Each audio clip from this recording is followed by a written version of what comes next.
This is a story that happened to me when I was younger, but it still scares me to this day. I was staying over at my grandparents' house as I often did on the weekends.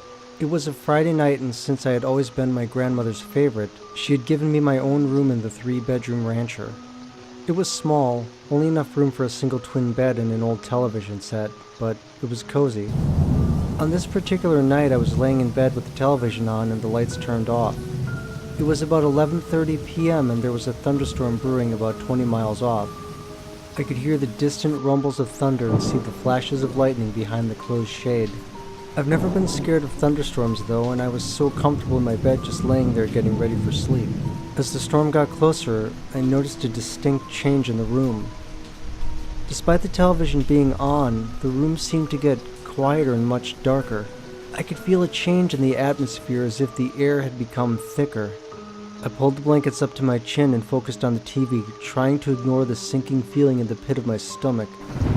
The storm began to rage and rain hammered against the glass. On a usual basis, this was comforting to me, but on this night, it made me disdainfully aware of how quiet the house had gone. I couldn't understand why every ambient noise seemed to be 10 times louder, because my grandparents were still awake and in the other room. But I thought I was safe laying under the covers, the polyester and cotton shielding me from the evil presence I felt looming in the room. Then a rumble of thunder got my heart beating uncontrollably in my chest. The atmosphere definitely wasn't right. I felt a presence in the room, and not a nice one either. Fearfully, I tried to curl up into a ball and focus even harder on the TV. Perhaps the storm was getting to me for some reason, and this was all imagined. But then the covers near my feet began to rustle.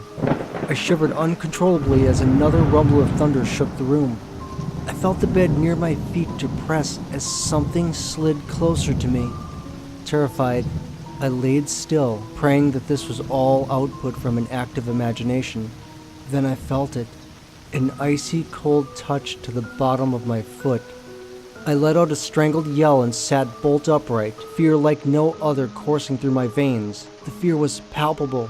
Throwing the covers off of me and flipping the light on, I stared at the spot where my feet had been to find nothing but a clean, untouched sheet. I reached for the door and ran to the living room where my grandmother and grandfather were sitting watching television. "What's wrong?" my grandmother asked me, seeing the terrified look on my face. There was no way to explain to her what just happened. Nothing. Storm scared me. I lied. I was still feeling the icy cold presence on the bottom of my foot. My heart still pounding uncontrollably in my chest. That was the night that I learned not even the blankets can protect you. I've always been afraid of storms, ever since I was little. I'm not sure why though.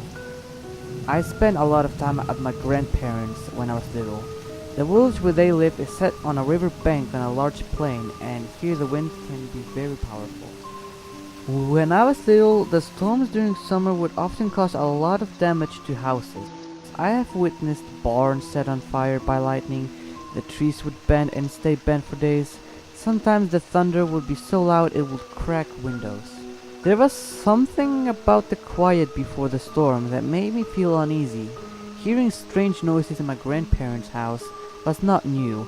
Even the sightning or strange occurrences were somehow familiar. This one occurrence, though, surpassed them all.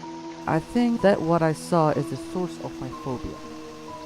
The yard used to have 2 wild chestnut trees, over 40 years old, set by the gate. These chestnuts provided shade and sometimes protection from the wind. The trees would bend in the wind often, but not like they bent that time. I remember sitting with my sister and a bunch of other kids on a bench. 5 minutes of walking away from our house late at night. Suddenly, the stars disappeared behind the clouds and an unsettling silence descended. We felt a warm breeze and we knew there was a storm coming.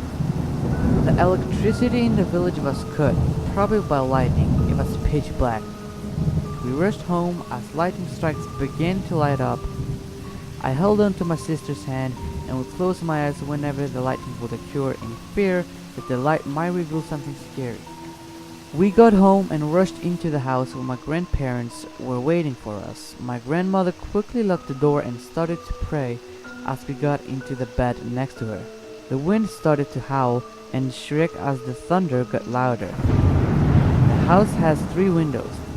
To the right of us, right above my grandfather's bed, and another one right in front of us that usually was covered by curtains. That night my grandmother didn't cover it. Rain began to fall. The wind blew with such force that it bent the chestnut trees towards the house, pushing the long, slender branches into the windows, making terrible noises.